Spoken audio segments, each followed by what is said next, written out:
দে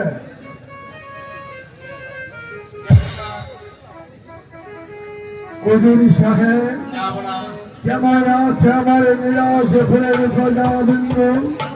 যাবো না, আমার নিরাশপুরের প্রজাবিন্দু খুব সুখ শান্তিতে বসবাস করছে। হুজুরি সাহেব আমি শিকারে গিয়েছিলাম, শিকার হতে ভালোভাবে আমি ফিরেছি।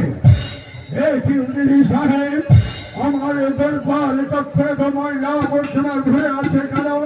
তবে কি রোশনি মানি আমার দরবার কক্ষ ঝাড়ু দিচ্ছে না? যাবো না, কয়েকদিন গত হয়ে গেল ওই রশিদি মালি ঝাড়ু দিতে আসে না। একে বলছেন হুজুরি সাহেব মাসে মাসে মাইনে নেবে অথচ রোজাকে অত ফাঁকি দেবে। হুজুরি সাহেব এই মুহূর্তে আপনি চলে যাবেন এই রশিদি মালির বাড়িতে। রশিদি মালিক আমার আদেশ জানিয়ে বলবেন সে যেন মারতে পারে হাজির হোক। এ হচ্ছে বাদিশা একটার পরের আদেশ।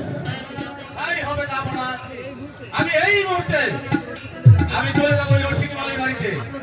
আপনার আদেশ জানিয়ে আমি রশিদ মালিকের সঙ্গে করে নিয়ে আসবো। রশিদি মালিক এত স্পর্ধ মাসে মাসে মাইনে নেবে অথচ রোজে ফাঁকি দেবে না। এর একটা বিচার আমাকে করতেই হবে।